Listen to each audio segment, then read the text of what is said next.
Alright, hello everyone, and today I want to talk about the changes that are being made in the upcoming patch or update or whatever you want to call it. Essentially, well, they're obviously the unit creators coming, but along with it, they're being made significant changes to namely these characters that I've at least noticed in the beta. Obviously, there may be some changes that are taken away or some that are added, but these are the ones that I've truly noticed and that are truly noticeable. Funny how that works. Okay.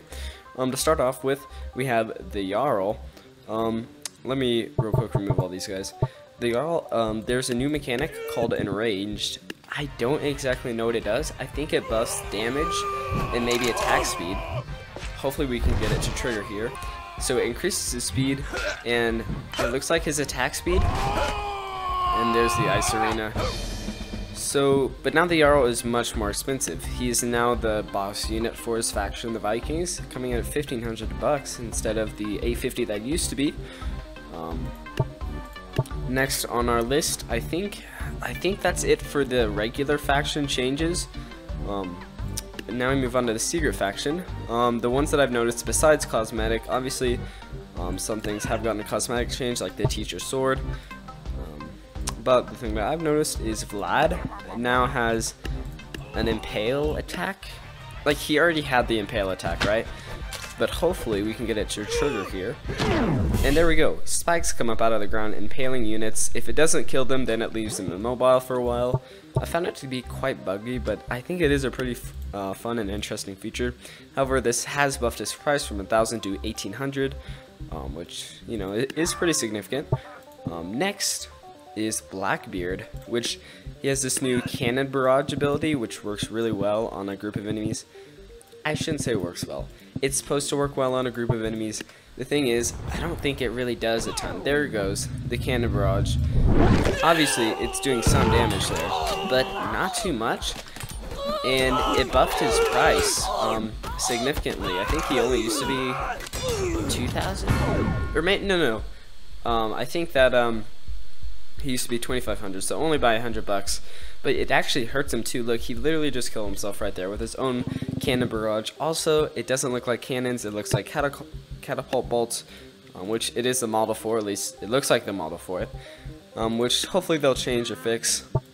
Yeah, the next is something that I think we've been wanting for a while. The Samurai Giant, like his smaller brethren, finally has the ability to block projectiles. However, he can block like 3. It's like a slightly buffed samurai projectile, not like the Shogun, which we're getting to later, but he can only block 3 projectiles at a time, which I think is kind of weak for such a big and expensive guy, where, you know, like the Shogun could probably, yeah, he just deflects all of those.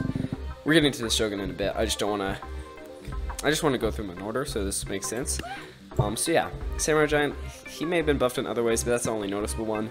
Next, oh yeah, his sword attack is now crowd control. Naginata, that you can see right here, she releases tornadoes, which is pretty fun. Like, she just sends them forward. She isn't the tornado, so it's something new that we haven't seen before.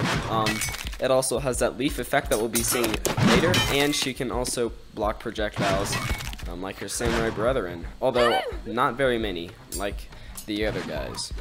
Yeah, and the tornado just seems to push guys back and do some damage, so pretty nice. Sensei is pretty good now. Okay, maybe that's not the best test of his skills. He's pretty good now, I'd say. He can throw a lot more projectiles, it seems, and he has a new fun attack, which hopefully we'll be able to trigger before these guys die. There we go. He has like a buffed attack for a while that lets him like throw out more shuriken projectiles, which, yeah, they've been buffing a lot of the secret units, it seems, because they were definitely underpowered with the release of the Legacy, Spooky, and Wild West faction, in my opinion. So yeah, and I don't think he had a price. He may have, no, maybe $500. Lady Red Jade definitely got a price nerf, I guess. They added a ton of cost on her. Next is the Shogun, who, hopefully we get to see this here before he dies. Yes, he dashes away, which is bad on most maps because he kills himself, but then he charges back, he swirls up a tornado, he charges back in, and he freezes time, which is really cool, and then these guys just die. It's really cool, I like it. It's supposed to be like kind of like a slow-mo thing, you know, like in movies, I guess. I don't know. Maybe if you haven't seen it, you don't know what I'm talking about, but I think it's pretty cool. The next is Artemis. Now she only has one bow, which decreases her rate of fire, makes her less effective against groups of enemies, but she has a cool ability. Well, first, she has new arrows, and I think that's the same bow, but new arrows, new little things, and now, look at that cool attack. It's like a windish thing, and it pushes a ton of these guys back, which I think is a great buff for her. Considering most maps are pretty tiny, a lot of these guys would have gone off the edge. And an additional bonus, the old Artemis was incredibly weak versus shield walls. However, now she's not quite as weak. Her arrows still don't usually penetrate shields very well. However, with her new attack, she can disorient the shield wall very easily and leave a lot of these guys open, and they're trickling in now instead of being in a formation. Some of these guys were blasted even all the way back here. So it's pretty incredible. I think she's definitely better now, and they also buffed her price, so she's cheaper too, which is a great change because she used to be very expensive. Finally, our last change that I noticed, if you noticed any other changes, feel free to leave them in the comments below. But the Ice Giant, no buffs like his attack or like anything. Well, I guess it is a new attack that they added called Frost Breath. Basically, it freezes units incredibly quickly. It's so good, such a good crowd control thing, and it has a massive range. Like if I put units back here too, we'll do it in the varying lines of far awayness, distance some would call it. It freezes guys all the way back here. I mean, that's pretty gosh darn good. As you see, it does get stuck on them, but I think it's definitely a great trade-off, especially since there hasn't even been a buff to his price. So yeah, I hope you enjoyed this. I hope you got to see the new changes for yourself if you're on console and aren't able to get to the beta. And yeah, feel free to subscribe, which would really help me out. And I'll see y'all later. Adios.